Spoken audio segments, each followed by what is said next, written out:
What's going on, Jets fans? Welcome to Jets Today, episode 54 of the live stream, the Wednesday live stream show. We got James back from his wedding, not his wedding, but the wedding that he attended. How are you doing, James? How was everything, and how was the wedding, man? Good, man. Wedding was fun. Weather was great. I'm just now on a little pins and needles because the Rangers are on the brink of elimination tonight. So that hasn't been the great part of my life over the last week or so. But other than that, doing pretty well. What time is that game? It's on at 7:00. Oh, right now. Yeah. Man. Oh, you're insane. You should. No, dude, I needed to. I was like, when you texted me, I was like, all right, game's at 7. I know I'm starting at 7, but I need to change the mojo. John will cool me down. We'll talk some Jets, and I won't pay that much attention, and we'll worry about game 6 in a couple days. You are a madman. That's awesome though. Thank you, man. I appreciate you coming. Regardless, you got the game Yeah. on at least, right? Yeah, I got no volume. I got it up there, but I'm going to try to keep myself from it a little bit. That's okay. Jake comments and he's talking about your Rangers. He says the Rangers rough last game. I'm an Islanders fan, but rooting for anybody to take out Cindy Crosby. Yeah. Excuse me. I want to read that correctly. So anyway, we're going to go ahead and we're going to start the show. For anybody that's tuning in just now, thank you guys so much for being here. And if you are watching the show after it airs, really appreciate you tuning in as well. Do not forget to hit that like button, even if you're not here with us live. Would really appreciate the support. And if you are new to the channel and you're checking it out for the first time, would hope you consider subscribing to the channel, checking out some of the content, and seeing if we're a good match for you, because there's a lot of content and a lot of live streams that we've done over the past year and a half or so. And we're going to start the show off with some mailbags, as we typically do. And we are going to do that right about now. So here's the first one, and it's from Paul Andrew Esden Jr., Boy Green, who we've had on the show before. Recently had me on his little show as well. And here we go. He says, who will be the biggest surprise in 2022 for the Jets in 2022? Either good or bad. So a big good surprise or a big bad surprise. You could do one of both. That would be kind of fun if you did me a good surprise and a bad surprise. Why don't you go first? Yeah, so I I have the good surprise route, and I don't know if it's more of a surprise, but I guess it's a bolder take, and it's not one person, but I'm gonna go to the defensive line here, and so I kind of looked up some sack numbers from last year in terms of team altogether. So the Pittsburgh Steelers led the NFL in sacks with 55 last year. The 10th team was the Tennessee Titans. They had 43 sacks last year, and the Jets sat at 33 sacks, which was 26th in the NFL. So my surprise is the Jets take a massive leap in actual sack numbers as a team, as a defensive line, and they bolster their way all the way up into the top 10 by being a little around that 40, 42, 43 and bumping it up maybe 10 more sacks or so. I like that. Good surprise, and it makes some sense. They've made a couple of key additions, and Vern is chiming in with Jacob Martin from the Texans, and he says 8 to 10 sacks. That would be more than I would expect from Martin, and I'm not trying to say you're crazy because anything can happen. I would say, gosh, who's going to be the sack guy? Assuming health, Carl Lawson. There's a case to be made that he was going to be the best football player on the team last year in 2021. So with good health, I say he is in line for a 8 to 10 sack season. And I think Quinnen Williams, you've seen him kind of floating around 6 to 8 sacks for a few years as well. And we're deep now. I feel like on the defensive line, we're as deep as we've ever been, maybe even since I've been a fan. I know that we've had maybe some more top end talent on the defensive line, but this is pretty good depth that we have going into 2022. So I think it's a great, interesting, big surprise or a good surprise. Let me see if I can go good and bad. Bad. I say that if, one surprise that could happen is we might have an injury at linebacker. Injuries happen. And right now we're sitting here and we were talking about it before the show started. If one of these guys goes down, even if it's just Quincy Williams, even if it's Jamien Sherwood again, even if it's Hamsah Nasirildeen again, because he got hurt last year, and Mhm. God forbid CJ Mosley goes down with an injury, that's going to be not necessarily a surprise, but I guess like it will be shocking how much that impacts our defense. I think because then we're running around with some linebackers that people just don't know a whole lot about, and I think that that could be a big surprise how big of an impact that would have on our defense. And then good surprise. Geez, I think Brees Hall and Michael Carter could be one of the more talented young running back duos in the entire National Football League. And so I think big surprises is that they may become the featured entity of this offense. I know a lot of us, we spend so much time talking about Zach Wilson, and these receivers. I think that there's a really good chance that they end up becoming the focal point of the offense and getting them both on the football field. So I'm going to say good surprise will be they are the focal point for the New York Jets. Good stuff, Paul, and thank you very much for the mailbag. Great question, simple question, but a good one nonetheless because that's sometimes that's all it takes is just to start a conversation. You got a bad surprise for me, James, before we move on to the next one? Yeah, I got a bad surprise. Bad surprise is Corey Davis plays the same way he played in 2021. That's a really good Because answer. I feel like we kind of gave him a pass in 2021, and I think Mm-hmm. maybe it was just because we were so bad all over the place, and we were like, that's not really the guy that we thought we were getting. That's not the guy that's played football like the way he's played over the previous couple of years before that. And so if he doesn't kind of make that jump, I feel like it's going to be a surprise to where, oh my god, we definitely did not get the player that we thought at all that we were getting. And I think he's kind of the key to Garrett Wilson in a sense. I keep like in my mind tying them together for some reason because I'm not worried at all about Elijah Moore.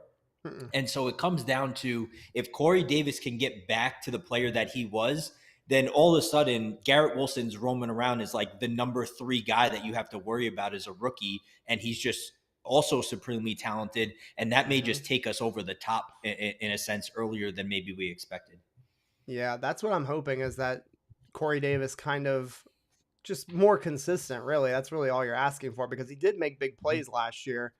And if he does that, that's a really, really good scenario. You're not forcing Garrett Wilson to do too much, especially early in the season. Because ideal scenario Right. is that Garrett Wilson makes so many plays that eventually he just has to be the guy over Corey Yeah. Davis in that wide receiver two spots. So that's a pretty good one too. All right, Sean McAteer checking in. He says, "What's up, everybody? Hope everyone had a great day. I am ready for a great show. We appreciate you, my man. Thank you for stopping by and Yep. tuning in." Jake, he says, "We get that pressure up the secondary will look way better even without the massive upgrade of Sauce.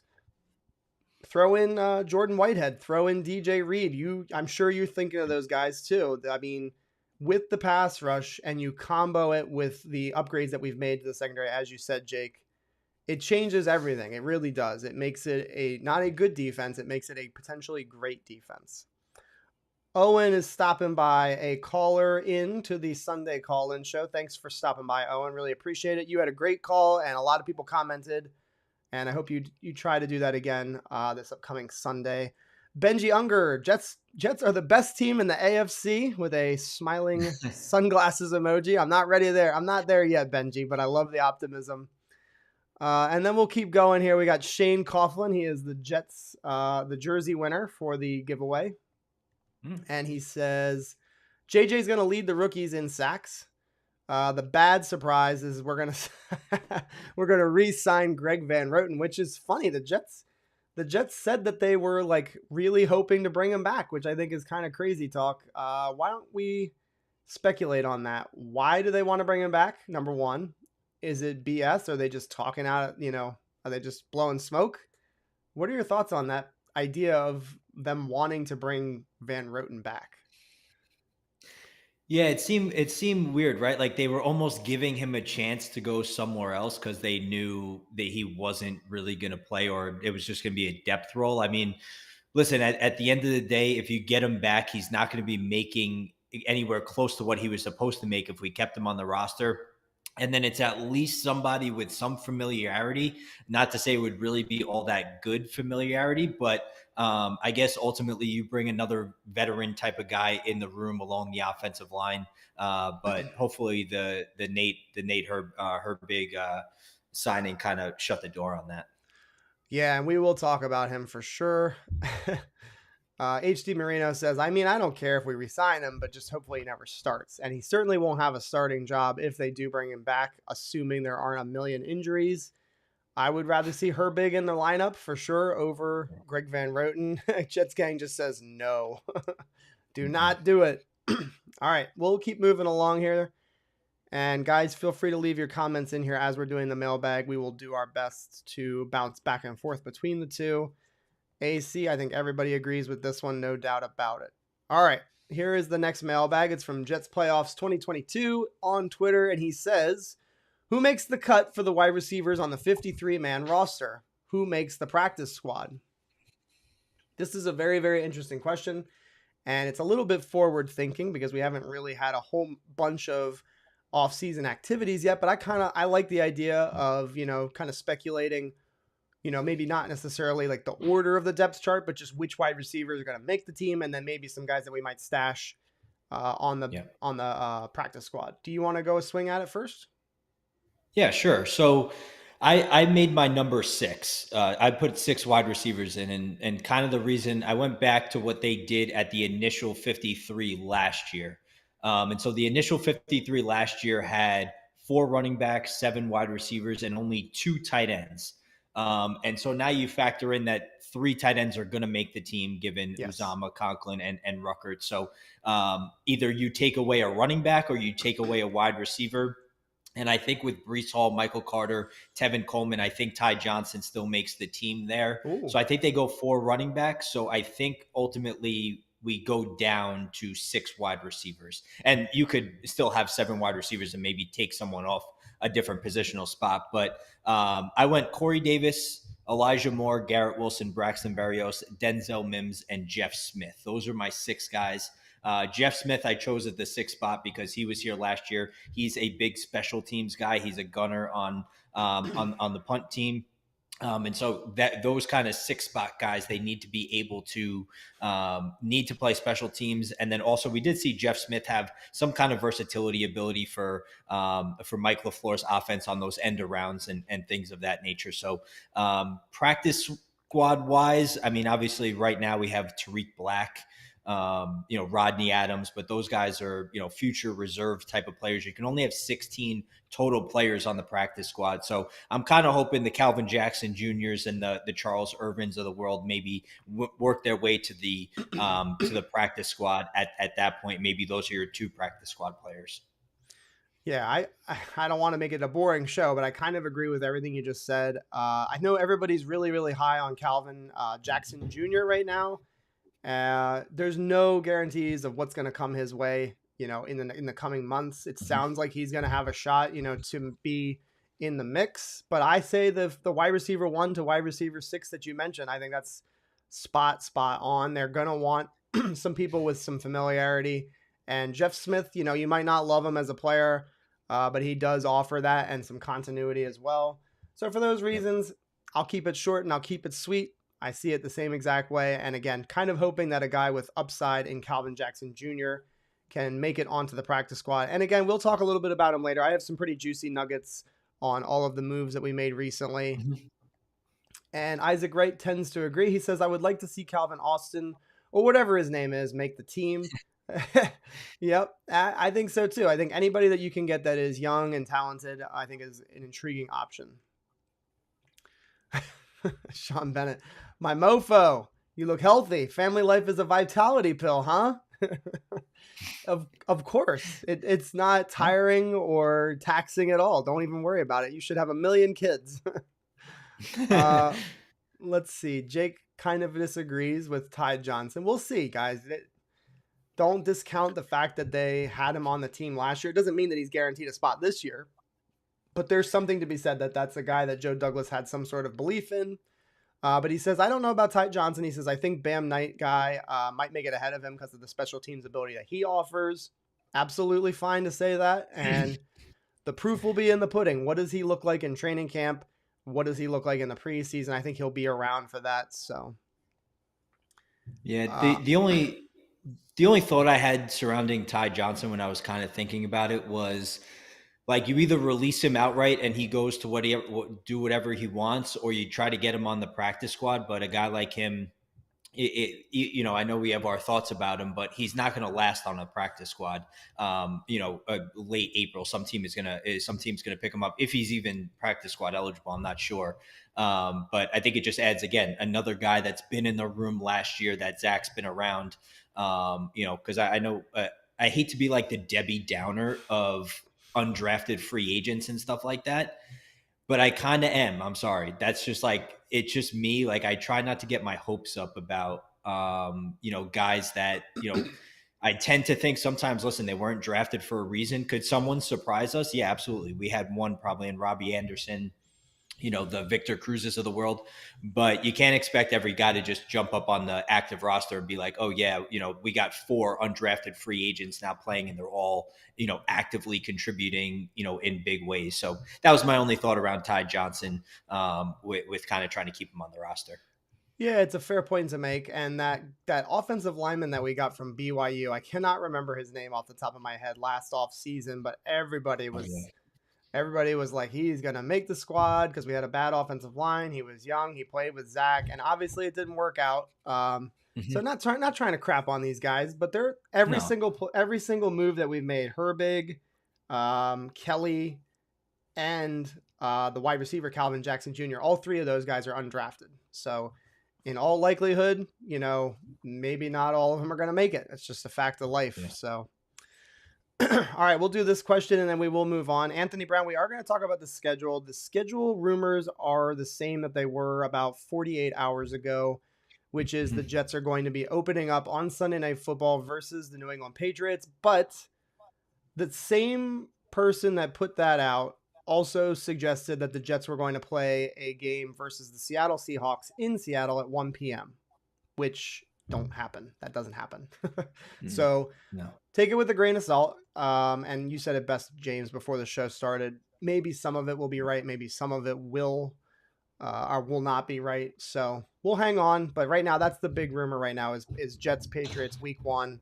And we will talk about the schedule for sure. All Yep. right, let's keep it growing and flowing. This is the Nick from Twitter. He gives us a frequent mailbag, so I really appreciate that. He says, should the Jets trade a 6th-round pick for Darius Slayton, or should they sign Will Fuller in free agency? 2, should the Jets bring LDT back? And then 3, should the Jets release Ty Johnson, LaMichael Pirine, Tevin Coleman to free up some cap space to sign Tart, Quan Alexander, KJ Wright, et cetera, et cetera. So let's start with the first one. Would you be willing to trade a pick for Slayton, or would you be willing to pick up a wide receiver like Will Fuller?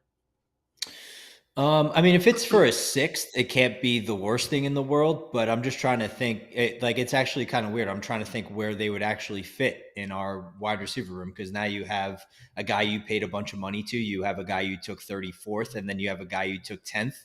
And then the Braxton Berrios, he has to be there as a wide receiver because of the return ability. And so at that point, you kind of have your 4 guys. And it's not to knock Darius Slayton or Will Fuller. I mean, Will Fuller is a good player, but he's the guy that he'll play 3 games and then you won't see him again for the rest of the year. Exactly. And so I'd probably keep the draft capital at that point, and maybe use it to move around on draft day in 2023 there.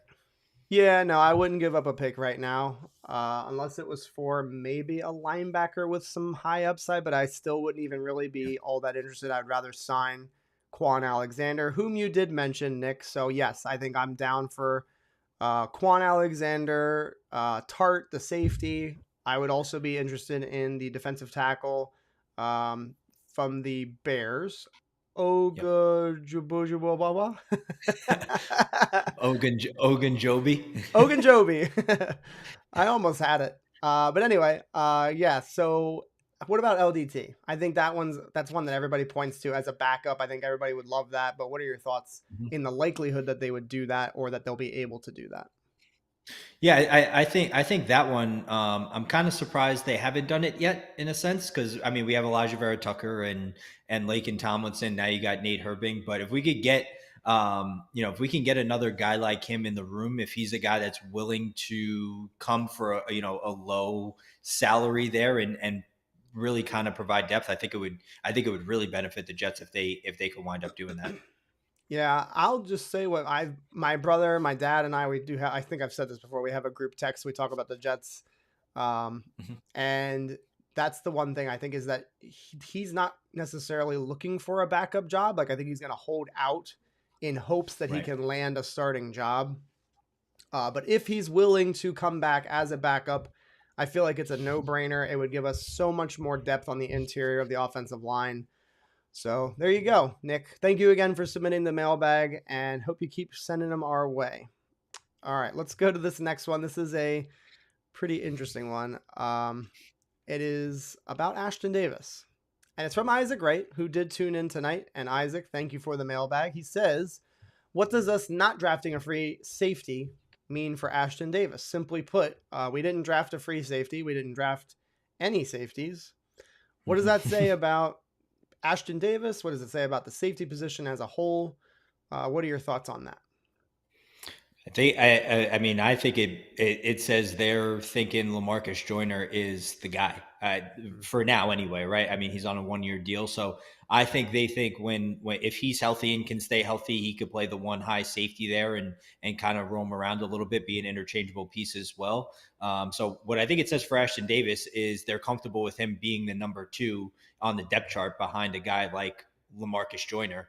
So I think at that point, that's what it says. We look at the Jets; they went heavy on offense again, in a sense, I guess, right? They did. With the 10th pick and Brees Hall and Jeremy Ruckert, they only wound up with however many picks there. So ultimately, I think it just says they're comfortable with him being a number two free safety at this point. Mm-hmm. Yeah. Ashton Davis, I think, is on the roster. So what does it say about it? I think that's what it says to me. I think it says that he's not really going anywhere unless there's a surprise cut down the line coming our way.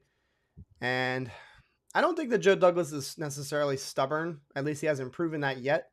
But I think he does want to see these rookies get several years of coaching and development from the guys that they really believe in.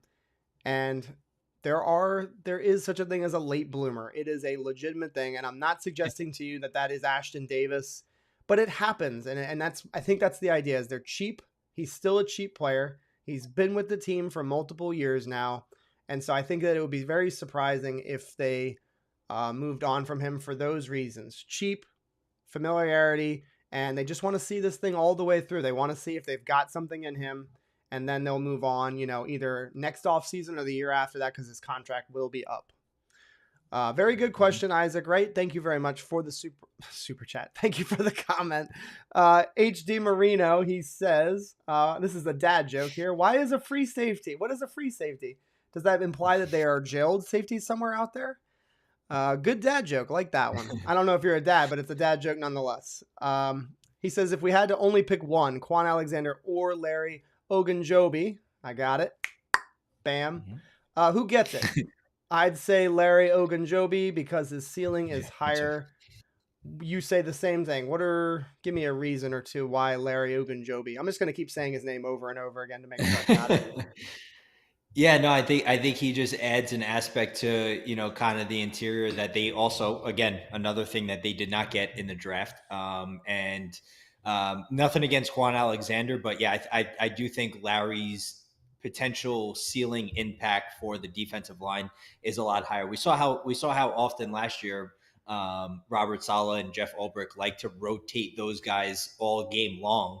And if that's their plan, then he could be that last missing piece to make sure that they could keep four fresh bodies or close to it on the field at one time.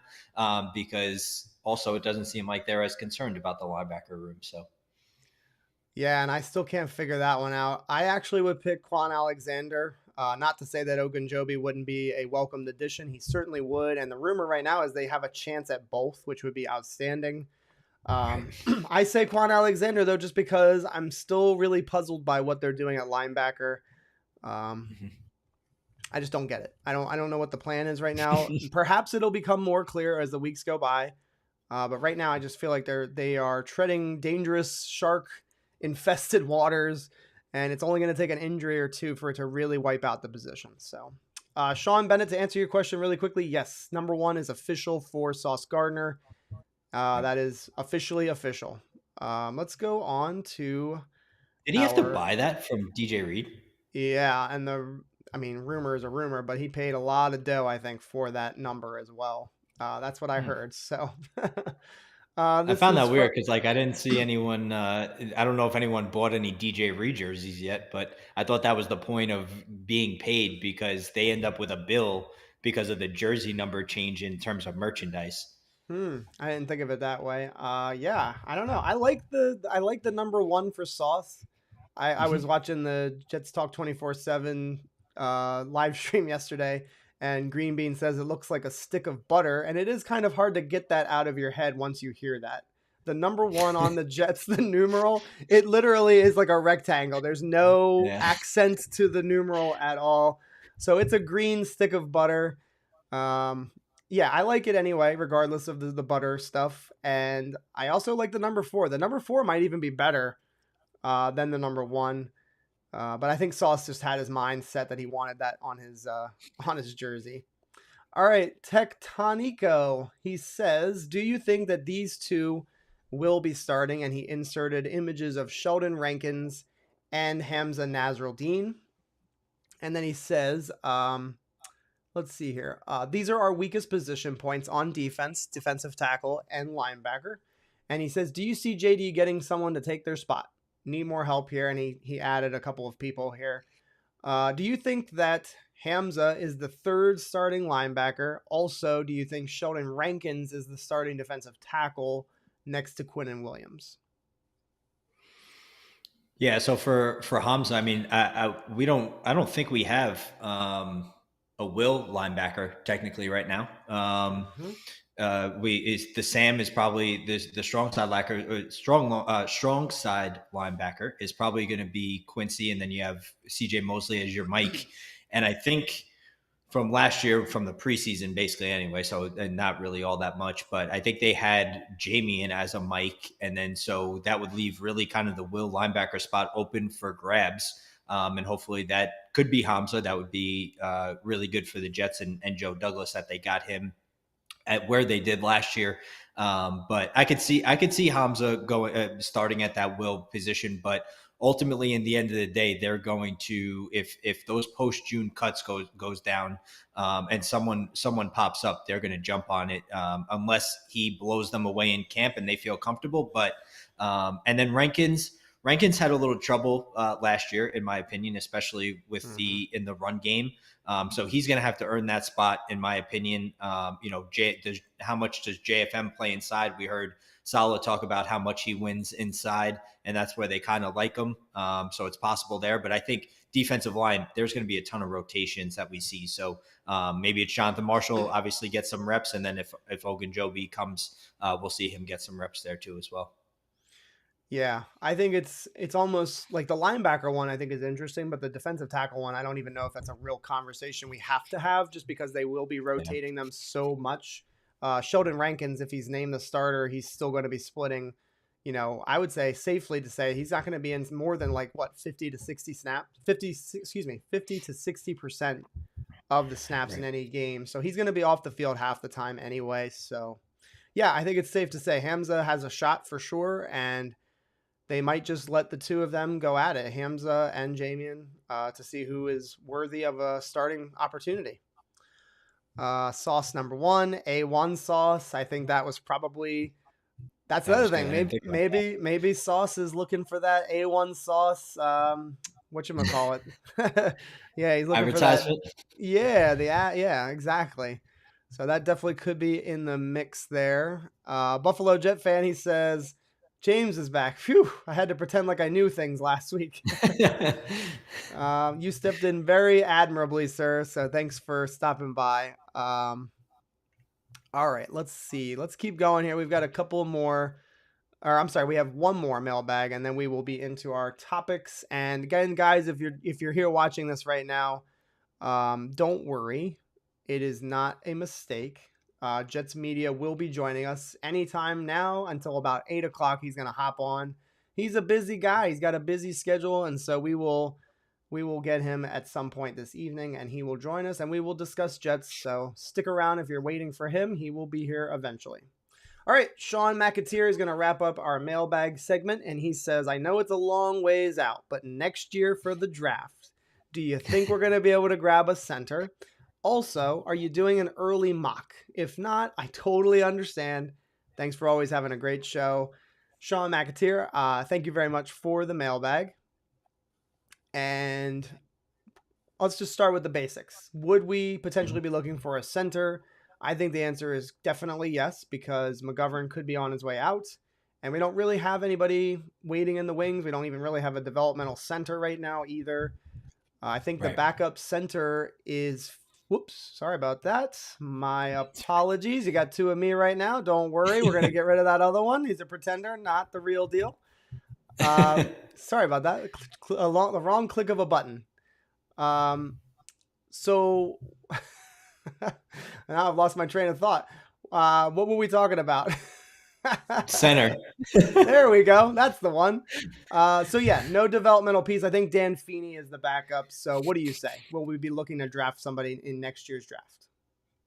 Yeah, I would say draft or free agency. I mean, off the top of my head, I don't know who's going to be available either way. But yeah, I think this is the last year McGovern's contract there. He's making about $9.5 million or so, I think. And so unless he blows the doors off of it this year and they try to bring him back on another 2 or 3 year deal, then I think that's possible as well. But I think you're looking at that point, to maybe get a younger option in there on a rookie deal.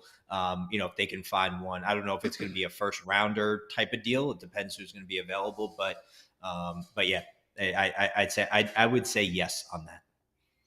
Yeah, and ideally, you kind of would have staggered your rookie offensive lineman a little bit as well. You drafted Becton first. You drafted AVT. You just drafted Max Mitchell. You take another one. I think we've talked about this. They should be drafting offensive linemen every year, every single draft. It doesn't matter if it's at the very end of the draft, the beginning of the draft, mid rounds.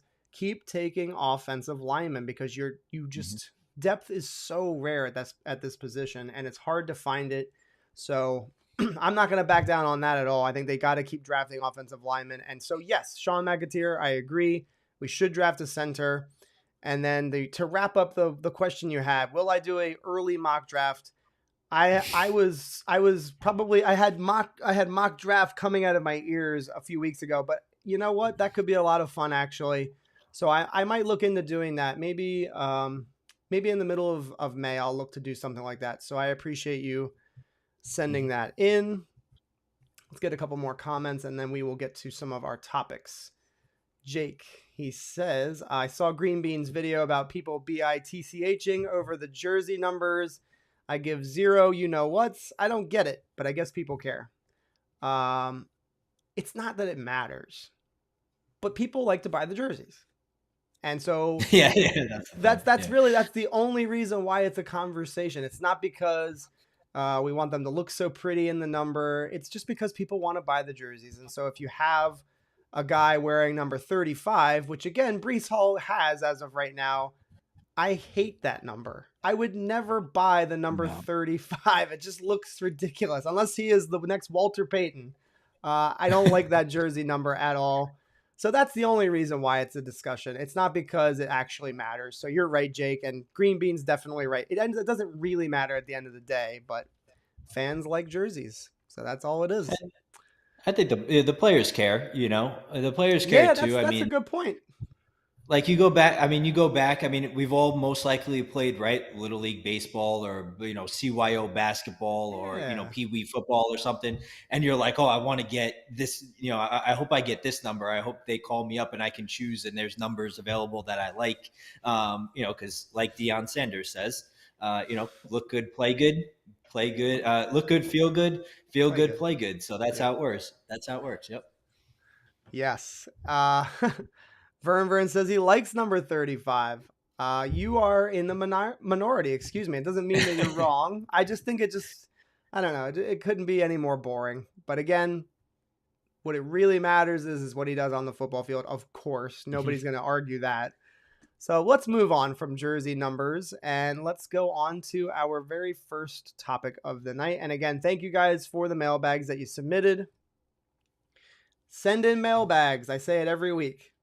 Twitter, Instagram, YouTube. I have a community tab. I send out the mailbag every Monday, every Sunday, and even sometimes on Tuesdays. Send in the questions that you have. Send in the takes that you have, and we will talk them at the beginning of every show. So thanks again for everybody submitting those. Let's talk a little Jets schedule. We don't have to stay on this forever, but I do have the opponents, and I'm going to put that up here. It's a little small, but what are your hopes for week 1? We have the rumor right now that it's Pats, but let's just, for the sake of the conversation, you can talk a little bit about that, but then who are you hoping for week 1 if it's not the Patriots?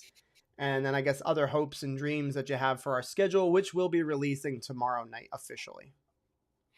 Yeah, I think two interesting games. I think obviously the first choice, if we do get the Patriots on Sunday Night Football opening week, it's 9/11, right? So you're in MetLife, you're not really in New York, but you're pretty damn close. So I think that just for the atmosphere, right? Just to see kind of what these guys are actually made of, right? That primetime feel. They didn't get a primetime game last year. They had a young roster. And all of a sudden you throw them out there against a playoff team week 1, in a year where it kind of feels like we're kind of done with excuses, and not to say like excuses, they need to win the Super Bowl, but like excuses meaning you can't lose 52-13 anymore at any point at all, ever again. And so, you throw these guys out there, you let Zach try to, get that first week momentum on primetime football on a big night. I mean, listen, when you got those guys, the New York crowd in the stands, especially with that 9/11 feel, the atmosphere is just going to be ridiculous. And so I hope they get that for the players and kind of the state in general, the fans in general, football fans in general. I think it would be really fun. And then if not, I would love to get the Seahawks out. We don't have to be home week 1, right? No. I think that's the expectation, though, with it being 9/11. I can't imagine they not put us in New York.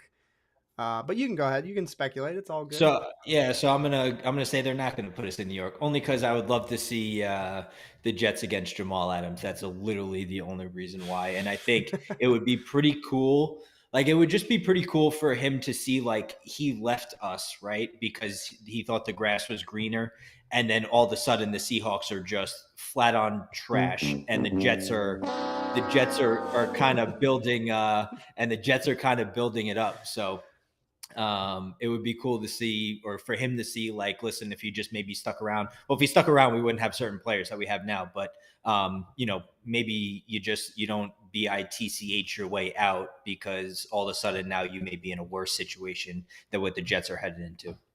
All right, good stuff. I have to go to this comment. I'm not a detective. What can I say? But Vern, if you already heard this from somebody else, kudos to them. I didn't even think about this. Breece Hall was the 36th overall pick. He's number 35. 35 people picked ahead of him. Now I like the number. That's what numbers are, man. They're like a representation of who you are, and I feel like that's a beautiful, small motivating factor. It's always on his chest. It's always on his back. I love that. And if that's the case, go ahead and wear number 35, and I will not buy your jersey, but I'll like the fact that you're wearing number 35 for that reason. It seems like that might be the case. I never really thought of it that way. HD Marino really wanted the Browns. I'm kind of convinced Watson will be rusty or even suspended. That's an interesting comment. The rumor right now is that we're playing them week 2, and that would definitely get the job done. Certainly, there could be some rust with him having not played all of last year. I don't know, man. I think that for me personally, I'm saying right now, Patriots coming to us on Sunday Night Football would be an unbelievable atmosphere, as you alluded to, James. I'm going to go ahead and say I would love to play against the Miami Dolphins. I talked about that in a video that I uploaded a few days ago. I think that would be a really, really cool litmus test for this team and even for the Dolphins. These two teams I think are going to be competing, for number 2 in the division, obviously, because they're 2 of the Mhm. teams.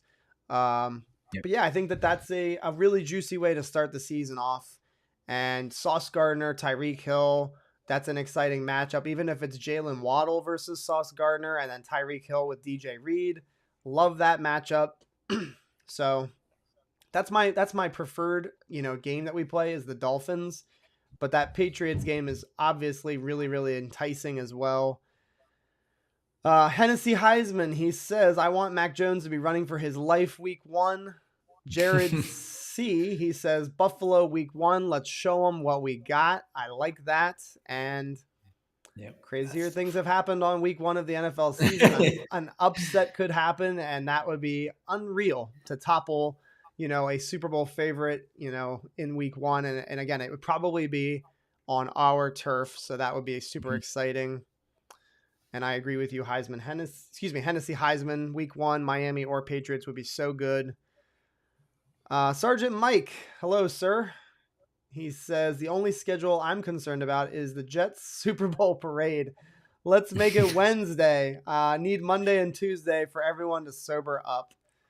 I like that. That's a good one.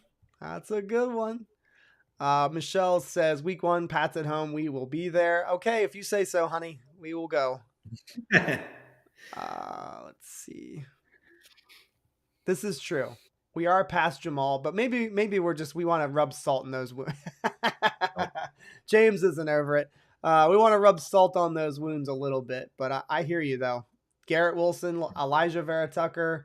Thank you very much.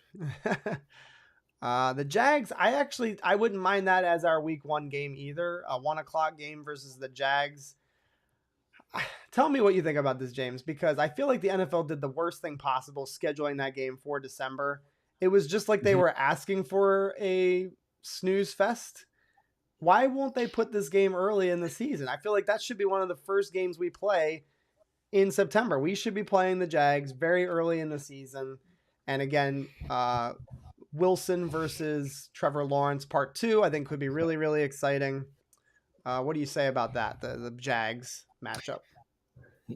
Yeah, I mean, it's a game that fans kind of like to go to because you're maybe going to see a win or something. And last year I was there for Jaguars Jets and froze my ass off sitting Your up there giblets. and the day after Christmas Day. And so it says that's a Thursday night game, and it looks like it's on Amazon Prime. So maybe it's just a game that they're throwing on Amazon Prime, not a hot start for Amazon Prime if that's going to be one of the games that they get this year. So I don't know. Is all Thursday night football on there? I think that might be the case, actually. I'm not sure. But I'm yeah, not I mean, sure. I would I'd prefer for that to be a game that we just kind of get over with quick, and maybe that's a game that gets us off to a hot start, because the other thing that we've talked about a lot too is they can't be eliminated in September. So that's a game that would spark a nice little win to start off the season. All right, sounds good. Talking Jets with Tigo, he says, "Give me Bill week 1. Let's let our D get Matt Jones seeing some ghosts. Let's end this Bill benefit of the doubt conversation." I think there's a lot to be said. That would be like ripping the monkey off your back in week 1. And in some ways, I almost wonder if it's like you're starting off the season on too high of a note for this young football team. That's the one thing I will say is even if you lose that game, the impact could be kind of a negative thing, especially if it's embarrassing, which we don't want to see. But then also the positive is that they might get too high on themselves, and that can happen. Certainly, I'm not going to complain if we win that first game, of course, versus the Patriots. But that's the one thing that comes to mind. But Tigo, you're absolutely in bounds. I think that's a great game to start the season off. JR, he says, week 1, let's smash them. The Finns he's talking about. Just like the like button. Dude, that was a pretty good that was a good one. I had to give you kudos there. Go ahead and hit that like button for us, guys, if you haven't already. Yeah. I will not buy any current player jerseys. I think that's going to stay That's gonna stand pat. James, where are you on jerseys? What jerseys do you own? Do you buy current player jerseys? Do you not buy current player jerseys? Yeah, I bought Elijah Vera Tucker last year, and so I've been rolling with the Elijah Vera Tucker. But I think the Sauce Gardner jersey is going to have to be a necessity for me this year. Yeah, a lot of people are boasting on Twitter that they got themselves a not a Gardner number one. They got themselves a Sauce number one. I I know. I hope the Jets sell that instead of Yeah, having to do a custom. yeah, yep. Oh man, I think that would be really really cool. So we'll see. We've got Richie in the green room. I'm gonna give him a few seconds, calibrate himself. Richie, hope you're doing good. We'll get you on the screen in 2 seconds. Let's see here. Would you rather play a strong team that doesn't have video on us? So maybe a team like the Jags, Bears, Lions, etc. Um, and then he says, when we have time to prepare with video, because we are the better team than those right now. So strong team that doesn't have video on us. I'm trying to see maybe who that would be. Maybe, I don't know, Green Bay. Green Bay probably doesn't have a ton of film on us right now. The Ravens. The film's out there though. We played football last year. Who would you prefer Yeah, I those mean, easier matchups? I guess.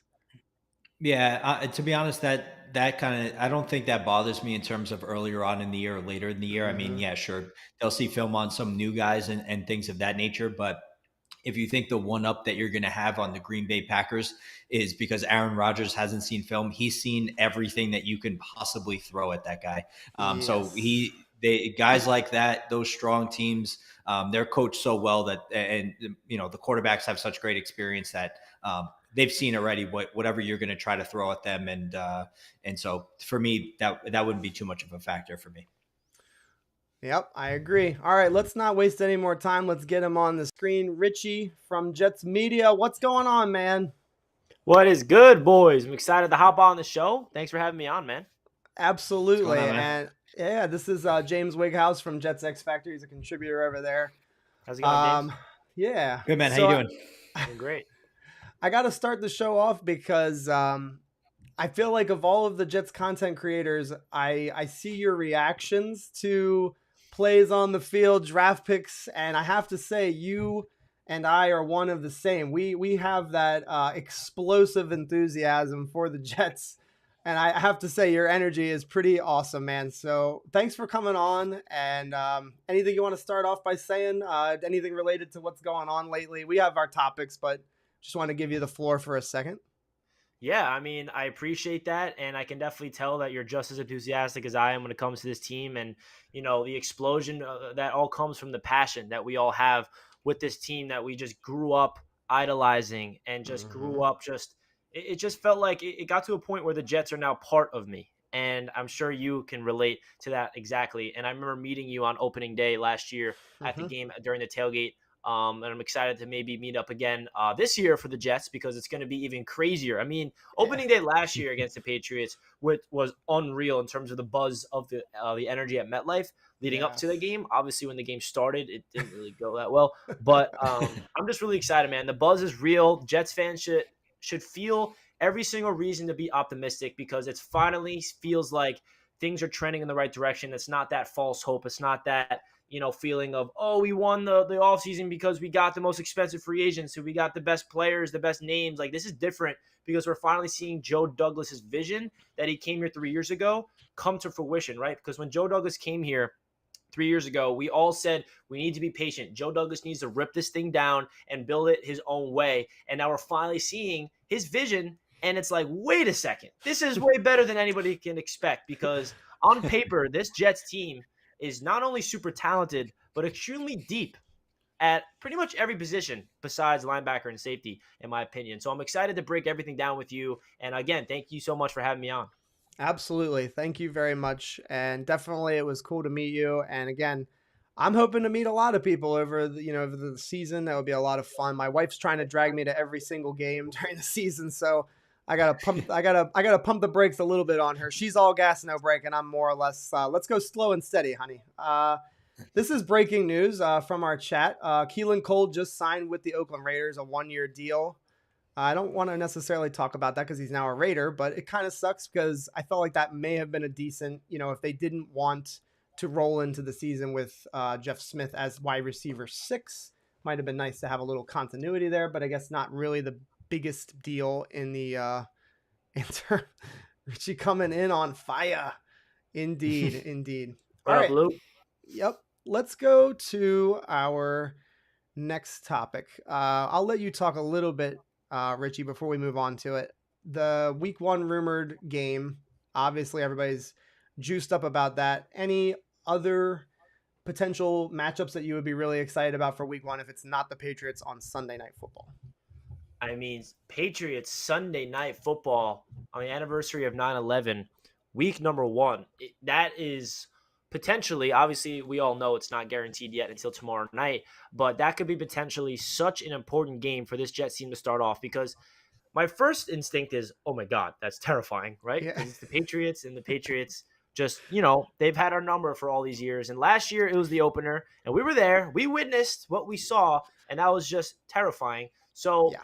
that instinct kicks in, but then another, voice inside of me thinks, wait a second, because if the Jets can go on primetime football on Sunday Night Football to start off the season and beat the New England Patriots, who we have been getting destroyed by for the past 20 plus years, however long it's been, that is a huge statement to do that. So I would like a huge test for the Jets to be week 1. I know some people are like, no, let's get the Jaguars or the Lions or, a bad team to start it off right away with the victory.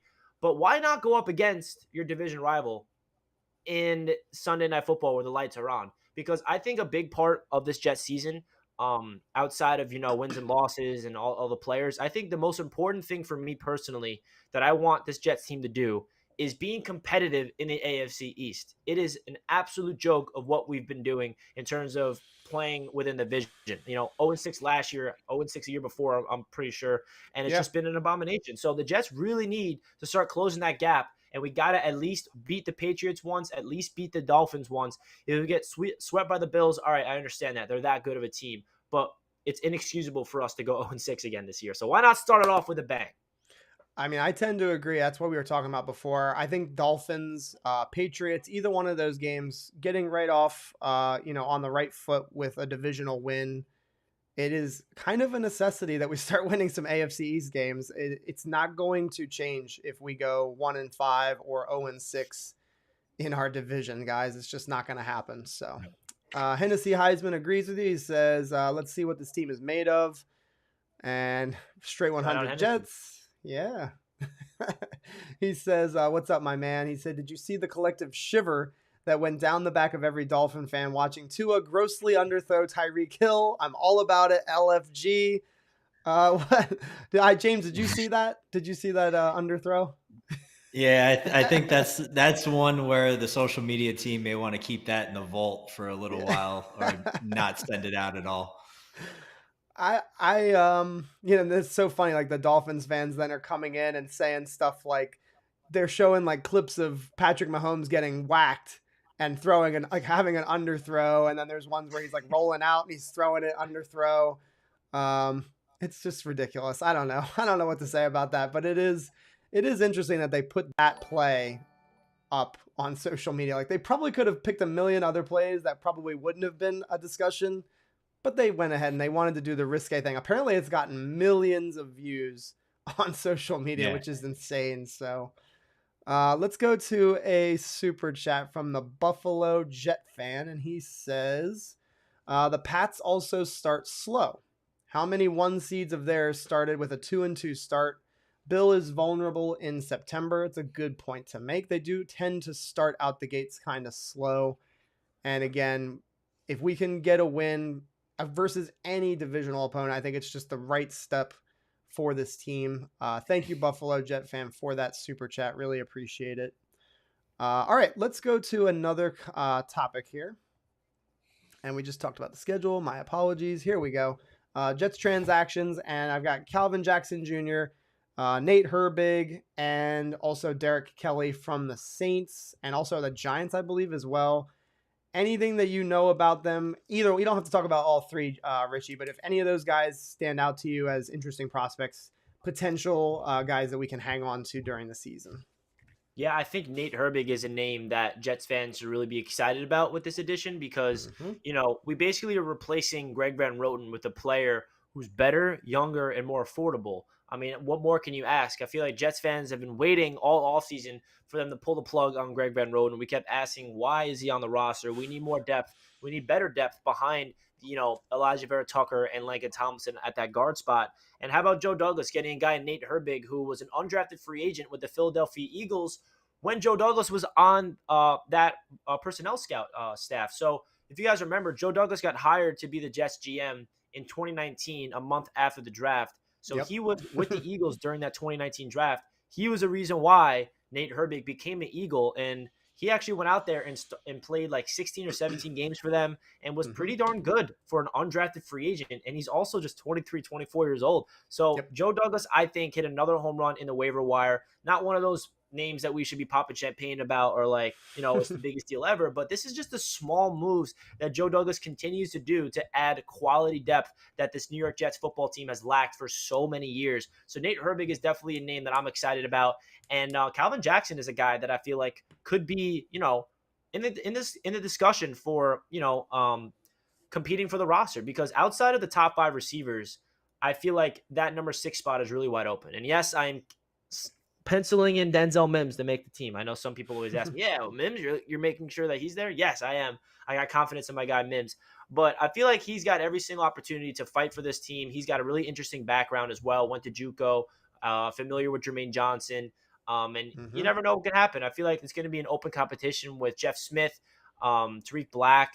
I'm excited to see what happens with the wide receiver room. And then the other guy, Kelly, undrafted free agent from the Saints, and then Hmm. was on the Giants practice squad. I feel like he could be a practice squad candidate for the Jets this year. Nothing too crazy on that end, but Joe Douglas continues to do his thing, and I think Nate Herbig is the name out of those 3 that Jets fans should be happy about the most. Definitely. You know your stuff. Lots of prep work, obviously, there. James, anything that stands out? We talked a little bit about them, just barely scratching the surface. Anything that stands out to you about any of these moves? Yeah, well, the Nate Herbig one is, I think, is obviously the big one, right? Because they didn't go Hmm. ahead in the draft and get anyone on that interior of the offensive line, and of course they went out and got Laken Tomlinson, and you got Elijah Vera Tucker. But we've all seen, the results of what happens when one guy goes down, right? One guy goes Hmm. down, it could shake up the entire offensive line. So he's familiar with Joe Douglas. From back in Philly, so that's the big one, and Calvin Jackson Jr. Obviously an interesting name. I keep like holding myself back from saying Calvin Johnson because it just like rolls right off the tongue. But he's a small player, 5'8", 193 is what the Jets listed him at. So for him to make the roster, he's going to have to give us something in the special teams category.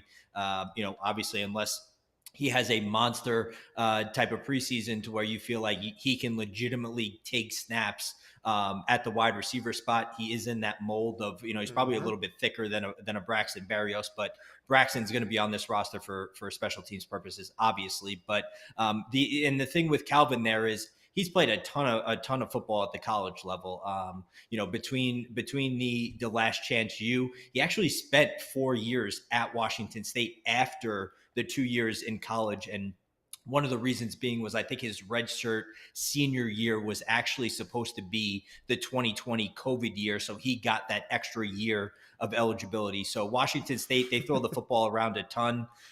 So he's a guy that we should look out for, come training camp time. And then, Derrick Kelly, I mean, not to be a Debbie Downer on him, but it wasn't a great offensive line depth in the Giants room last year, and he couldn't really crack the roster. So you're probably looking at a camp body that maybe has the potential for to stick around on a practice squad for the season. Yep, all that stuff is inbounds. I'll just add something that I found out. Calvin Jackson Jr.'s daddy played for the Dolphins between 94 and 99. That was interesting. He played defensive back for them. And Brian Baldinger talked a lot about Herbig, showed some film, did a breakdown of him. He looks like he's a guy that can definitely be on this roster, no doubt about it. Let's go to a comment and then we'll move along here. Sanford Blumenfeld, he says, thoughts on CJ Uzama's comments. The young guys in here, I have not seen a work ethic like that in a while. You're the guest, Richie. You're the man. What do you think? What are your thoughts on this comment? It's pretty. Ab- I think it's telling. It's interesting. Yeah, I absolutely love CJ Uzama's press conference today. I watched the whole thing, Hmm. and I don't know. I always say this about CJ is I feel like that signing was not for what he's going to bring to this Jets team on the field. Obviously, he's gonna be productive on the field, but he's gonna really do a great job of being that culture guy that is gonna galvanize the offense because we kind of don't have a guy on offense that is a veteran, that is a captain, that can be that leader. Those are all on the defense. CJ Mosley fits that role, and those are more vocal leaders on the defense. On the offense, we're really, really young, and I know George Fant has been a leader here and there. Lincoln Thompson could be that leader, but CJ Uzama at Cincinnati, he was a big reason why that offense really clicked and that team in general had so much spirit in them. The when you see a team like the Bengals who went from last to first, there's so much more to it than just their talent and Joe Burrow's explosion as a quarterback and Jamar Chase as a rookie receiver being, on the map that good. There's things that happen behind the scenes that we're just not aware of, and CJ Uzama is exactly that. He's the guy that's prepping everybody really well. The work ethic, the culture, how to do things, forming an identity. And I just absolutely love his spirit, his personality. And I just feel like he's going to do such a great thing for this New York Jets team right away, helping out Zach Wilson on the field, being that security blanket, as well as helping develop Jeremy Ruckert and all the other young guys. And I thought it was awesome that he said, I've never been around more, young, eager, hungry players in my life. Yeah. And he compared it to his time when he was in Cincinnati as a young player, where he would look up to a guy like Andrew Whitworth and he would be like, wow, that is awesome. And he's seeing guys that are super young, like Elijah Moore, Michael Carter, doing the same thing that Andrew Whitworth was doing when he was an established star veteran by putting in that extra work. So hearing that from a guy like CJ Uzama just gets me even more giddy for the season because last year's draft class was amazing. Just because Right. this year's draft class was phenomenal, A++, let's not forget what Joe Douglas accomplished last year by getting all those guys that's going into year number 2. Yep. Good stuff. And I think that it's how can you not read that and see that and watch that and not be excited? Um, Mm-hmm. yeah, I don't know. I think it's a great sign, and I'm hoping that that's the case. I hope he's not just talking out of his butt, but I think he is. I think he means it. I think he's a genuine kind of guy. James, anything you want to add on top of that? Yeah, I think Joe Douglas and Robert Saleh, they have guys that they're looking for, and it goes beyond just whatever you're seeing on film. Obviously, the film can show you what type of player he is effort wise, but Robert Saleh, I think maybe last week he said, there's two kind of guys. There's guys that love ball, and then there's guys that love what ball brings to them. And so they're Mm-hmm. looking for the guys that love ball. And based on now Joe Douglas having some time, we're seeing the effects of their diagnosing or their picking out those guys that love ball. So hopefully you're right. CJ Uzama is not busting our balls or trying to do anything there, and he's being authentic in what he sees. Yep. Julian T, we agree. Keelan Cole, or sorry, we saw the same the same breaking news. Keelan Cole to the Raiders. Thanks for throwing that in the chat. All right. And Vern says he's going to be wearing a C on his chest. I actually think I agree with that. I think he will be a captain, and I think that he is the vocal leader of the offense, like you mentioned, Richie. So overall, I think it's pretty exciting stuff. All right, let's go to a topic here, and it's wide open here. So, who's going to be wide receiver one? If you want to rank wide receivers a little bit, I mean, it's so early in the offseason, so it's kind of mostly just a talking point. But what are your guys' thoughts on wide receiver? Let's say maybe 1, 2, 3. What are your expectations? You mentioned Denzel Mims. By the way, early in the offseason, I had Will Parkinson from Turn on the Jets come on the channel, and he was like very steadfast in thinking that he was not going to be on the team. And I'm not knocking him by saying this or pointing it out, but it certainly doesn't seem that that's going to be the case anymore. Like he's probably going to be on the football team unless they're going to make some big move that we're not expecting. So, Richie, how do you see the wide receiver room sorting out? Who do you expect to get the most targets? And go for it. Yeah, to quickly touch on that Denzel Mims conversation, the reason why I feel like he's going to make this team is I heard Robert Saleh say multiple times, and that him and Joe Douglas always say that they need to give 3 years of evaluation of draft picks before we can make a decision if they're part of the future or not. And I think it'll be a little hypocritical for them to move on from Denzel Mims after 2 years and not giving him that third year that Robert Saleh said that that's the window where you really get to see what these players are about, because every single player develops at their own rate. Denzel Mims has had a lot of things not go his way, not to make excuses for him, but I feel like it's really important for him to stay healthy in OTAs. Don't pull a hammy, don't get those soft tissue injuries, and go to training camp and be 100% healthy and learn the playbook, because I think it's not a physical concern. It's not a talent issue with Denzel Mims. It was his lack of knowledge of the playbook and a lack of experience of being able to play all over the field that really was not able to put him on the field last year and be successful. So now this is his first time in his career. He's going into year number 2 of the same system. So that's continuity.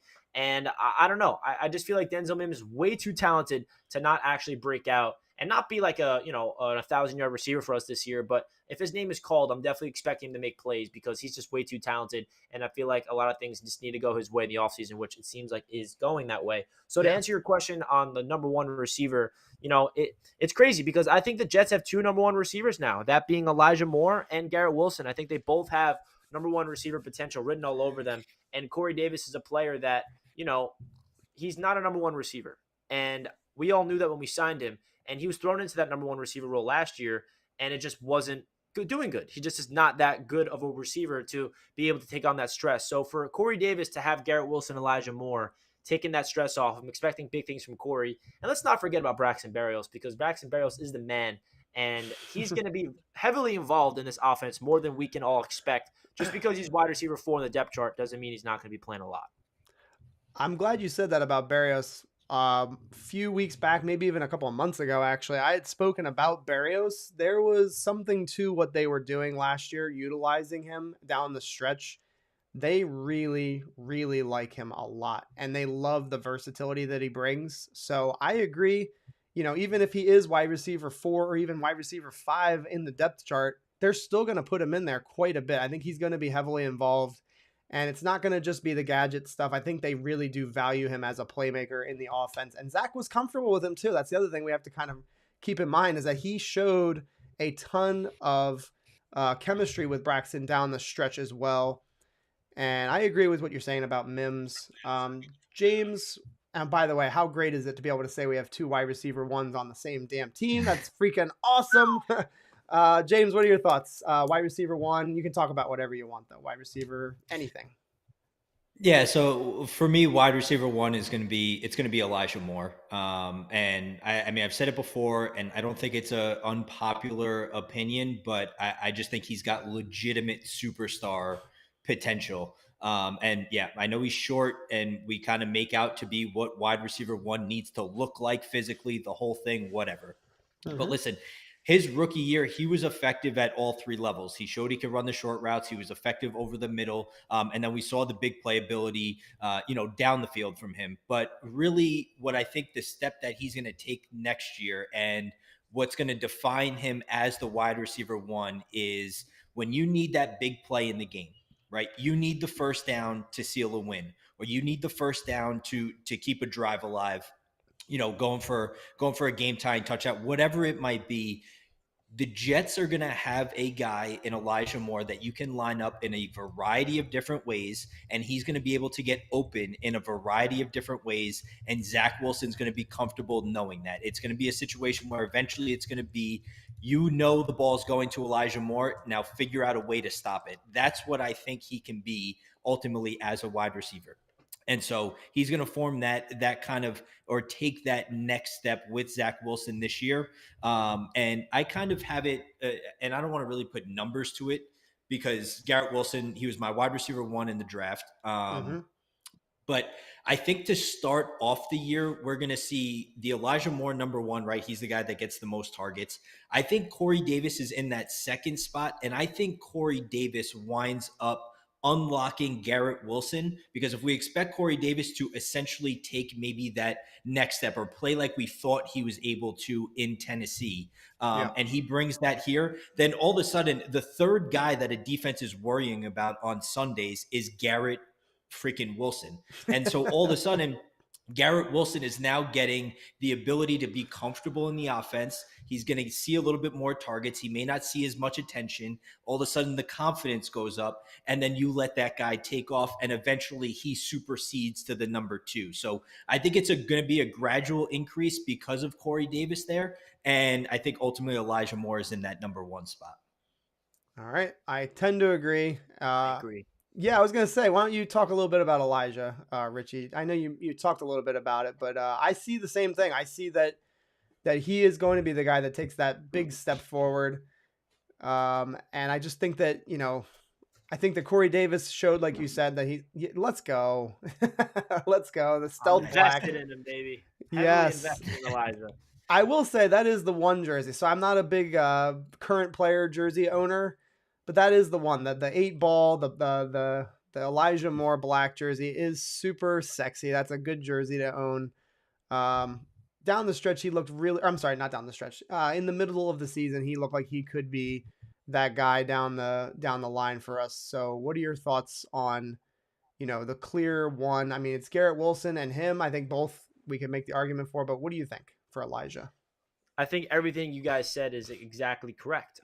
What he did last year in that 5-game span was not a fluke. That's what Elijah Moore is. And that's what we need to realize. Like, he started off the season slow, and it was a little concerning at first because he was lighting up training camp, right? He was that guy that everyone was like, wow, the Jets might have an actual stud at receiver. Like, and then he gets a quad injury. He's not able to play at all during the preseason. And then he's available for week number 1. He has a crucial drop. He finishes the day, I'm pretty sure, negative receiving yards.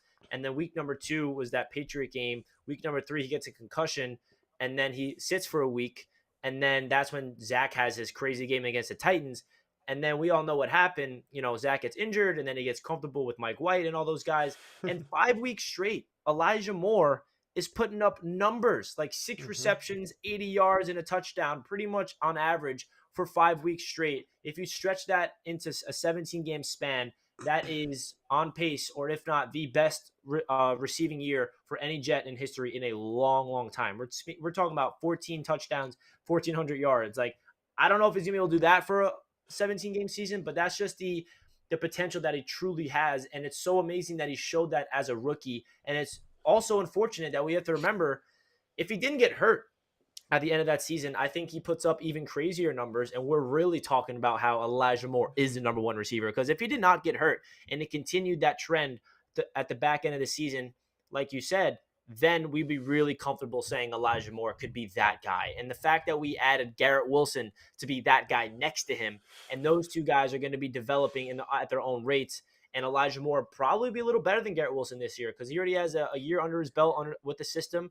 And I think Elijah Moore has number 1 receiver, and I agree with everything you said. It's not about the body type. You don't have to be 6'4" or 6'3" anymore. This isn't 10 years ago. You can be a successful wide receiver in this league, no matter the shape or size. Robert Saleh says it best in one of his press conferences. Small wide receivers can play big. Big receivers can play small. And Elijah Moore and Garrett Wilson are both small, but they play big. And I think Jets fans are going to fall in love with Elijah Moore. And the only thing that's going to hold him back is injuries, because he did hurt his quad twice. So hopefully he approaches this offseason with that in mind and really stays on the field somehow. Good stuff. And I think hopefully, like you said, you hope that this offseason was good for him. It's obvious to see it was good for Zach. It was good to see that it was good for Denzel Mims. Their bodies just changed over the couple of months that they've been working. And I hope Elijah Moore has been working on that as well, maintaining and strengthening his body. So, yeah, there you go. Sergeant Mike, he says, our offense is strong enough now that we don't need gadget plays until the playoffs. Elijah Moore got a concussion on a gadget run play. At 170, he got knocked backwards and hit his head on the turf. I think that you're going to see that stuff all season. It's not going to be saved for the playoffs. They're going to do that stuff all year long, even if they are not in the hunt like they were last year. They were throwing everything at their opponents, trying to win, and they're not going to change that, I don't think. Kay, she says, Jets 10 plus wins, and Zach 30 touchdowns, 3,500 yards. we will all be screaming our lungs out, and I don't know, maybe there'll be some clothes being taken off. We'll be literally stripping ourselves in excitement Oh, over. I will be there with you. Yeah, That it'll happens. be that exciting. All right. Let's go to this next one because this is something that I think I alluded to last week with you, James, and I want to emphasize it from now until the beginning of the year. I think that this coaching staff, a lot of people are pointing to Zach Wilson. There's pressure on Zach Wilson, and I guess that's true, right? Like he's got some pressure on him because he's coming into year two. He's got to take a step forward. But I'm actually starting to think that there's more pressure on our coaches, and I just want to hear from you, James, and from you, Richie. You know, where are we not in terms of like if things don't go well, they're getting fired. I'm not really talking about that, but the importance that this coaching staff, they have to have and I said it talking with Ryan yesterday on Jets Talk 24/7. They have to have as good of an offseason as Joe Douglas had an offseason, right? Like I think that's fair to say. Joe Douglas knocked it out of the park. Now it's time for these coaches to knock it out of the park. I'll go to you, my man, the guest, the man of the hour. What do you think about that? Not necessarily pressure to be fired, but just in general, they got to have a great offseason. No, yeah, you said it best. Joe Douglas did his job. The front office did their job, and their job is to get talent on this team. Their job is to acquire depth. And now it's up to the coaching staff to really prove themselves because last year they did not prove themselves. But at the same time, we have to remember what the approach was last year that I absolutely loved. And I kept reminding people throughout the season is they took a huge risk in terms of going headfirst in player development, right? The amount of rookies and the amount of young players that was starting last year, they had their vision for the long term last year. And you don't want to hear that because then you think, oh, they're tanking. Well, they really weren't. They're really trying to get experience and to bring this into perspective, what I'm trying to say is guys like Bryce Hall and Brendan Eccles, those are our two starting corners last year. They all had a full season of starting football in this system underneath their belt. And now both of those players are backups. So it gives the Jets so much more depth at that cornerback spot when you have experienced players that got real live reps against guys like Stephon Diggs and all these players that Jamar Chase, Brandon Eccles had to go up against as a rookie. So now if one of Sauce or DJ Reed unfortunately has to go down with an injury, I got all the confidence in one of Hall or Eccles to step in. That's called development. That's called depth. That's called, Robert Sala's coaching staff doing a great job of sacrificing their, trying to win last year for these players' development. And with that being said, this season is so important for Robert Saleh because he needs to prove that he can coach all three phases of the ball. The offense showed the most flashes last year. Got to give credit to the special teams as well because Brant Boyer has been doing a great job there. He survived 3 phases of Jets coaches, which is pretty crazy. It's incredible. And then the defense is obviously the biggest, thing to talk about because that's Jeff Ulbrich. Even though Saleh is a defensive-minded guy, it's really more on Jeff Ulbrich, in my opinion, because he's the guy that's really all about the defense, making the play calls, and we were 32nd last year. So I think when it comes to the coaching perspective, we need to see drastic improvement if everybody's healthy on that defense, at least get in the top 20, top 17, because being at the bottom at 32 is just an absolute disgrace. And when it comes to Mike LaFleur, he's a guy that really I'm expecting amazing things from. I feel like the pressure's on for him because he has all of the weapons he possibly needs for this offense to succeed. Like last year, you can say, oh, well, he didn't really have anybody at tight end to run those 12 personnel. Like he couldn't really do everything in his playbook. Well, now he doesn't have that excuse. Mike LaFleur has everything he needs to open up the playbook to do whatever type of plays he wants. And I think that this is a really big year for the coaches. And like you said, I don't think they're going to be fired this year at all unless something crazy happens. I think they got to give this team another 3, not another, but going into year number 3 and then year number 4 to really assess the situation. But there's no doubt that Robert Saleh, he needs to prove to be the right head coach for this Jets team. And I think he is. I believe in him a lot, but he has not proved that yet. And you prove that by winning football games and being in competitive games in the fourth quarter and, showing that you have a good grasp of this organization and they're heading in the right direction. Very, very well said. Good stuff by you, James. Thoughts on pressure, thoughts on player development, because that's really where my head is at, is like getting these second-year players, the class that you talked about, Richie. It was an amazing draft class, and it has the potential to be even better in 2022. That's what I'm looking for, is seeing these second-year players taking a massive step forward. The guy that I'm looking at right now is Elijah Vera Tucker. I think he's the one that could take a really, really big step in 2022. Joe Douglas has already alluded to it by basically, making the claim that he has one of the best guard tandems in the entire National Football League. So, James, what are your thoughts on just the thought of pressure for this coaching staff?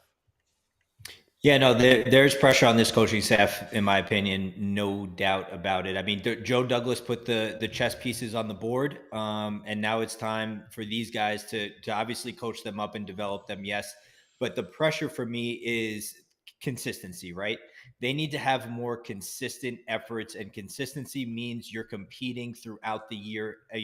You go back to the 2021, and I got the youth and the injuries and stuff. They were in a bad spot in a few games here, but you can't have a stretch of 3 games anymore where you're averaging 6.8 points per game. They scored 20 offensive points through the first 3 games of the year in 2021, 2022. Those kind of offensive performances just legitimately can't happen. You can't come out of a bye and let up 52 points, and then subsequently the 2 out of the next 3 weeks, you're letting up 45 and 45 to the Bills and to the Colts. There needs to be more of a consistent effort to be competitive throughout the year. That's where I think the pressure is, to not let us know that those games are behind us. And if it only turns out to be 7 or 8 wins, whatever it is, let the other losses not look like that. Show us that we're headed now in the right direction with the players that we have in place here. Good stuff. Yeah, and again, not trying to add on to what I already said, but seeing the jumps from I said second year players, but it goes to say the same thing for those third year players. You mentioned Bryce Hall. Brandon Eccles is a second year guy coming up, but I want to see those guys really take the next step, because that is what will make the big difference in us turning the corner. Somebody asked about the poll. Right now, 45% of the people are saying Patriots. They want to see week 1. I was surprised to see this. The second highest vote getter is actually the Jaguars for week 1, and then Dolphins was the third vote getter. So interesting. I was not expecting the Jaguars to win that one. Hennessy Heisman. I just want to see Zach throw 3 touchdowns opening day, and I'll be happy. You're going to want more than that. You're going to want more than that. We're all greedy little pigs. Trust me. If he throws 3 touchdowns week 1, we're going to want another 3 and more.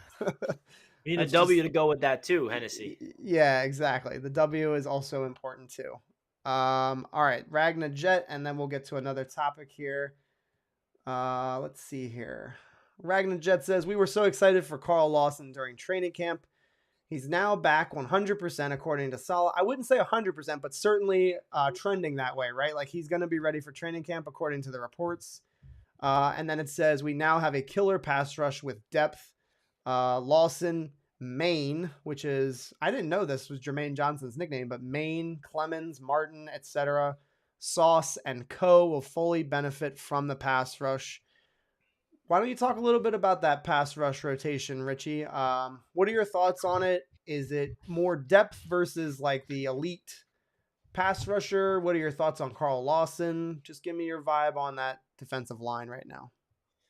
I mean, as Jets fans, this is the one position group that we are familiar with being good for the past 10 years, even though the Jets team has not been good. But this is the one position group where we're all like, yeah, we expect the D-line to be deep and competitive and great. But with that being said, this is the deepest it's been in a long, long time. And Robert Saleh is all about 10-man rotation when it comes to his defensive line. He likes to keep his guys fresh. So when it comes to the fourth quarter, his top guys like Quinnen and John Franklin Myers and Lawson and all those starters are not gassed and they're not fatigued. They want fresh legs. So when it comes to the fourth quarter, they can get heavy pass rush, and they got Sauce as the corner to do man coverage on third downs late in crunch time. I feel like this is the year where we can finally say the pass rush is back, because if everything goes well, which is never really goes the Jets' way, right, in terms of injury.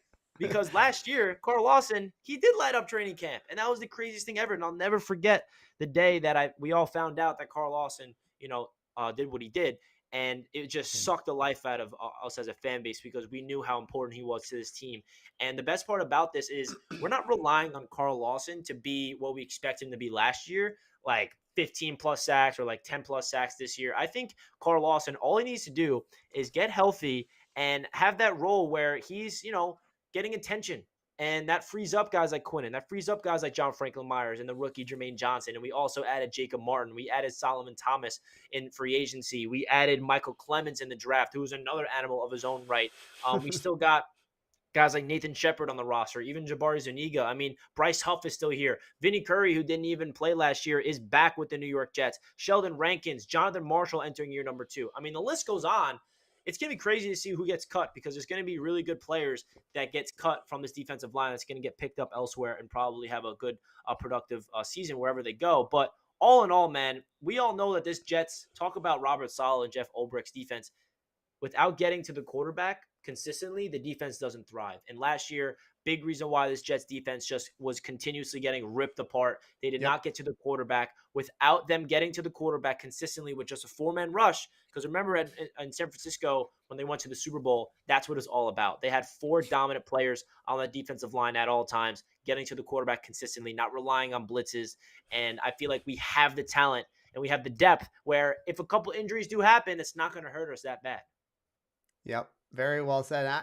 You echoed quite a bit of what I had said in a video talking about the importance of it and how really things, as much as we are excited about having Sauce Gardner, DJ Reed, all of them, Jordan Whitehead, things won't really change all that much unless we start to really screw around with that quarterback in the backfield.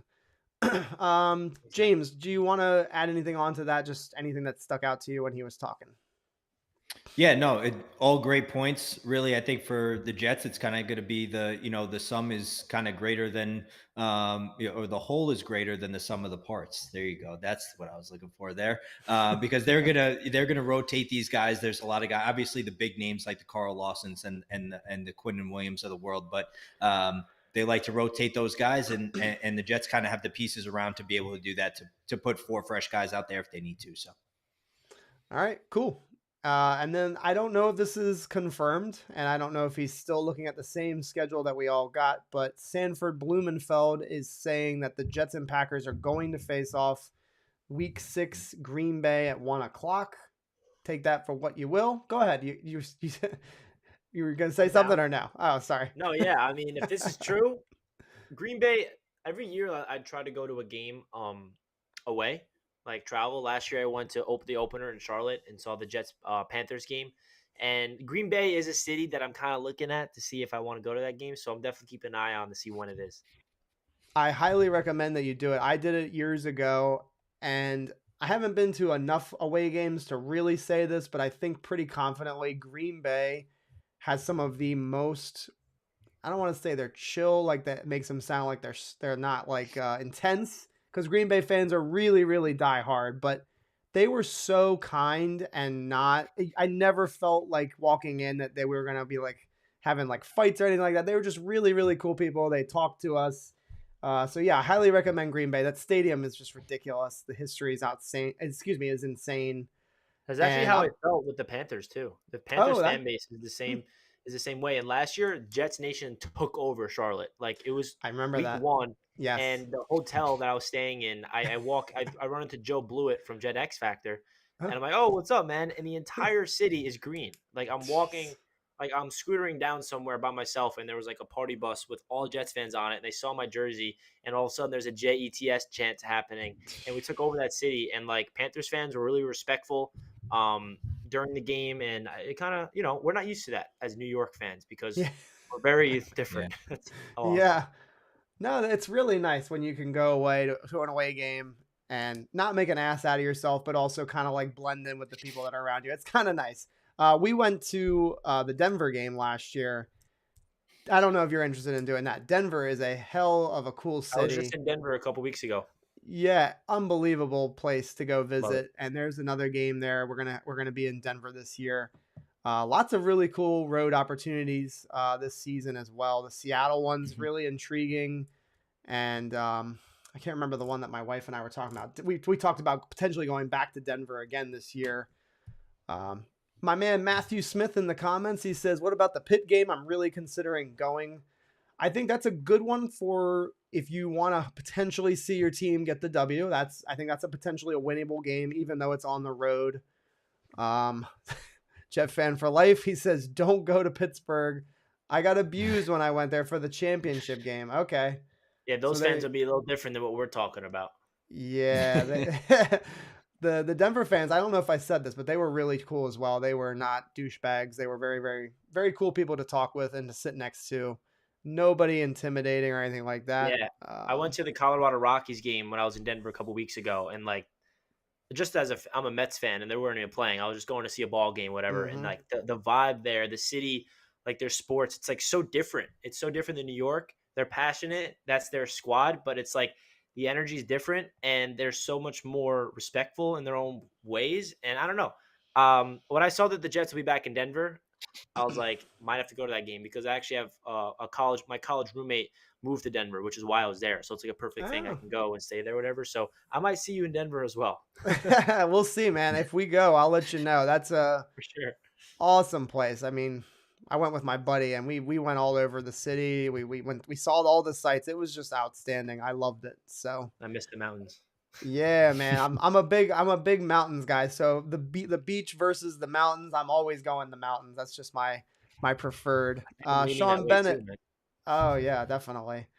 Denver, Seattle, and Green Bay. Those are some tough road games, no doubt about it. But they're really cool places to go. So let's see here. Ian Ball, we got a Dolphin fan in here. It's okay. You're welcome. Don't worry. There's no smack talk. Everybody's getting all upset. Don't worry. It's okay. Denver is really cool. All right, let's keep it moving here. Let's go to our final segment here. And again, I haven't mentioned this already, guys. You know, I'm a little bit embarrassed to say this when I do it, but please check the description. If you don't know who this guy is, Jets Media, he's been doing this a lot longer than I have, and he's got a really, really good content on his channel. So I put in his YouTube channel, I put in his social media stuff all in the description. I hope you guys consider checking him out if you are not heard of him. But again, there's a good chance you've probably heard of him. So, anyways, thank you again, man, for really for stopping by. Really cool of you. Let's go to the Appreciate that. last topic. Yeah, man, absolutely. James, we'll let you start this time. So the topic is just what is real and what is not real. What is realistic and what is too are we getting too far ahead of ourselves by saying playoffs in 2022? There are people out there. There's a segment of people that suggests that if we're not competing for that seventh wild card spot at a minimum, next year, that it's a failed season. And one Mhm. that I really respect is the Badlands. They are an excellent Jets content, group, and they seem to think that if the Jets are not competing for that wild card spot, that is a bad, that's bad. So I just want to hear what you guys have to say. Somebody's being sarcastic. I see you, James. What do you think? What about this playoff? Competing for it, not competing for it. What's real? What's not real? Yeah, so I mean, I don't know. I don't think they're going to make the playoffs. I'll be completely honest there. I don't think they're going to get to that point. I mean, listen, anything's possible. We watched Cincinnati go to the Super Bowl just last year after picking fifth overall. So it's not an impossibility, but they would have to take, in my opinion, a major step to get to the playoffs. So realistically, what I believe is about that 8 win. I think 8 wins is completely realistic for the Jets. And that's, you're talking now doubling your win total at that point, and whatever is quadrupling it from 2 years ago. And so that's a massive step forward there. You have these guys then going into their third year, big free agents this year going into their second year, and you kind of move off that step there. So of course I'd love for them to be competing for a wild card spot. And listen, if you end up with 8 or 9 wins, chances are you're competing for that second wild card spot for quite a bit of time throughout the season before you kind of get knocked out at the end. I can't remember what the record was of the second wild card team last year, but I want to say it was probably about 10 wins, 9 or 10 wins or so. And so for the Jets, really the main thing that cannot happen is they can't be eliminated at the end of September anymore. That can't be a thing. So ultimately, I think realistically that and then 9-win mark is really an interesting spot for them. But I do think playoffs maybe is getting carried away at this point, and no disrespect to the players or the coaching staff by saying that. I just think a massive step would still be that 8 or 9-win mark. Okay. And for anybody that's wondering, if you want to go to an away game, Sky Pilot is just recommending you bring yourself a Michael Clemens with you. You pack him up in your suitcase and you bring him along.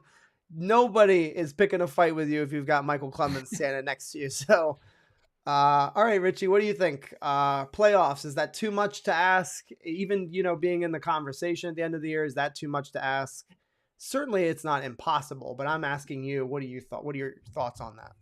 Yeah, I agree with James. I don't think that this is the year for the playoffs. Not to say it can't happen, right? You never know with these with these seasons.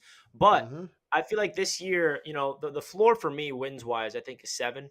That's the bare minimum. I feel like with the roster that we have talent wise, and if we stay healthy for the most part, because there will be injuries, it's a matter of who does get hurt or not. There's no excuse for anything less than 7 wins.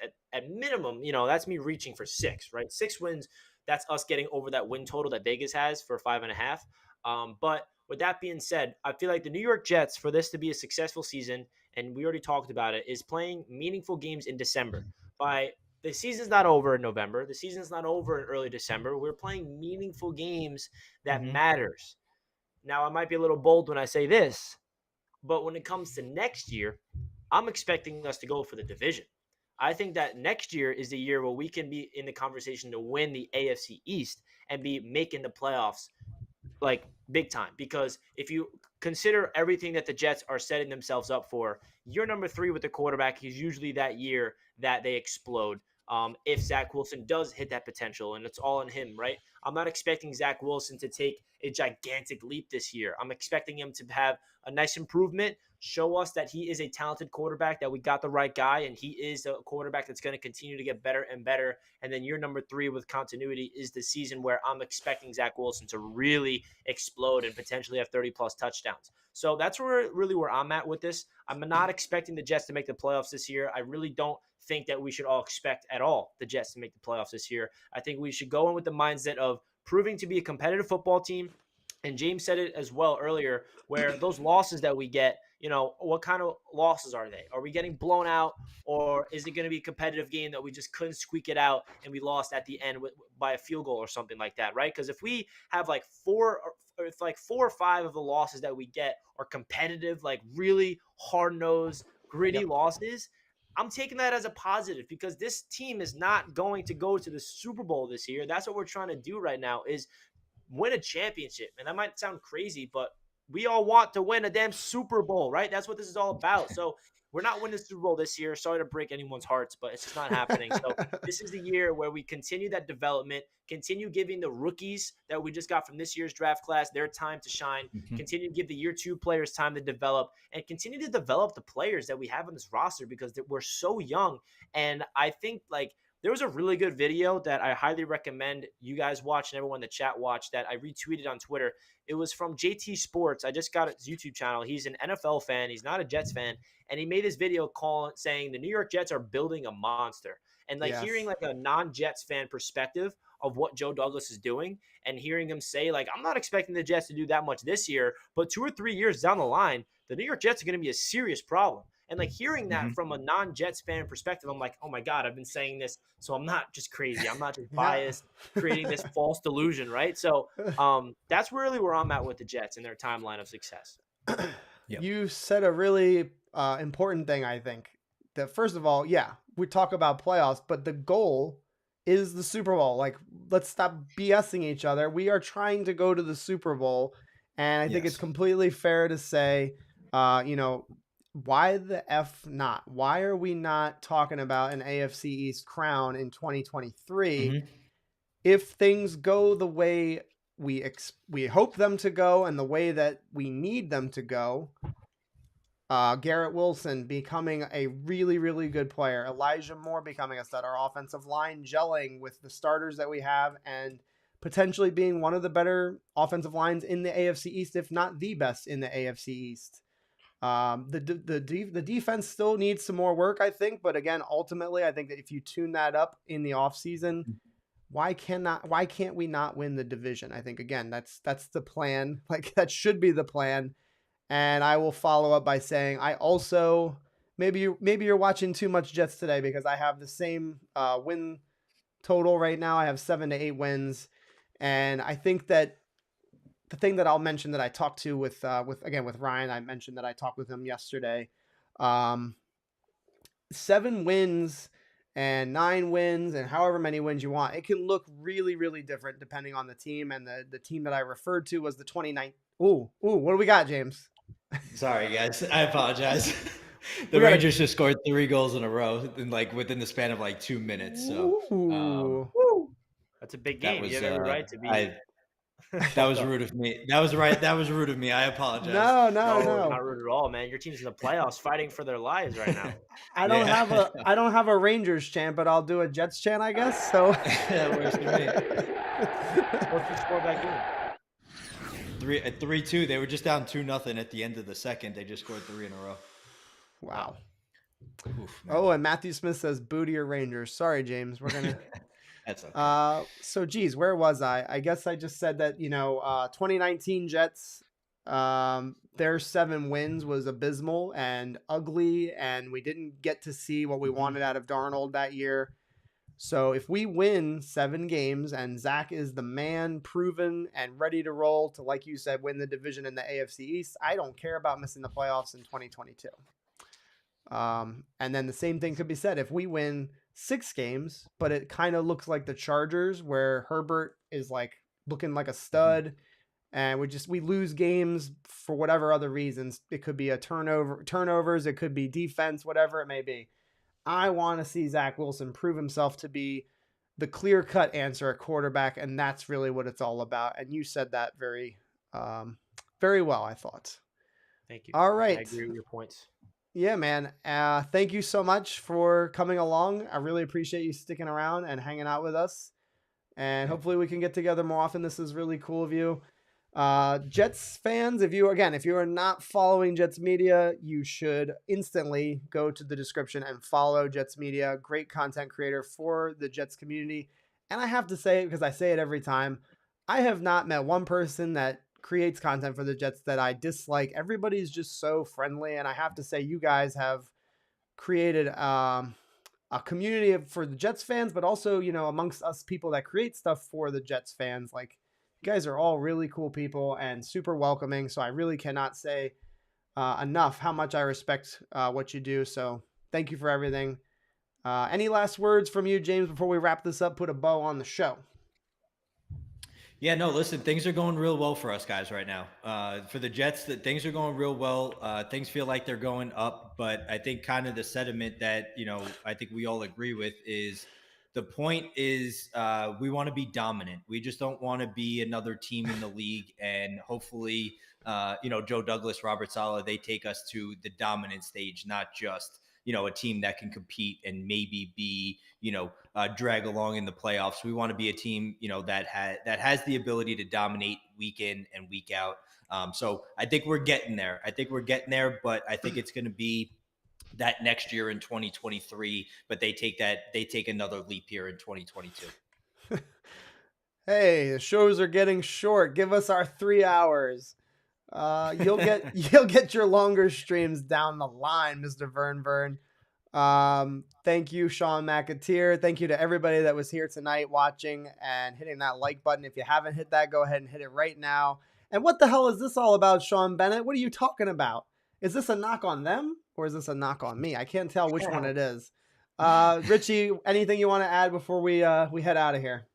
Yeah, man, it was awesome to hop on the show with you guys. I've been watching you guys for a while. Continue the great work. The grind is real, and I just want to say I appreciate any single Jets content creator that's out there making their things. Every single person that's in the chat that contributes to the streams, because without you guys, none of the streams is possible. Being able to interact with this Jets fan base is just really awesome, and I'm really thankful to be part of this Jets community. And like you said, there's just such great people.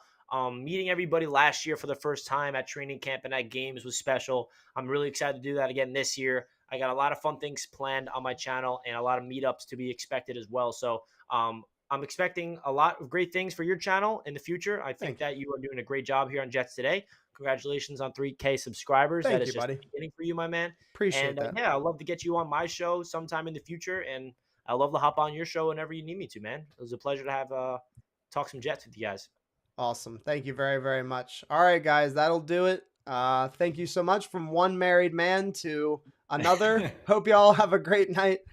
No, I know you're just pulling my leg. All right, have a great night, guys. Go Jets. See you guys next time. And a word from my daughter. Peace, y'all.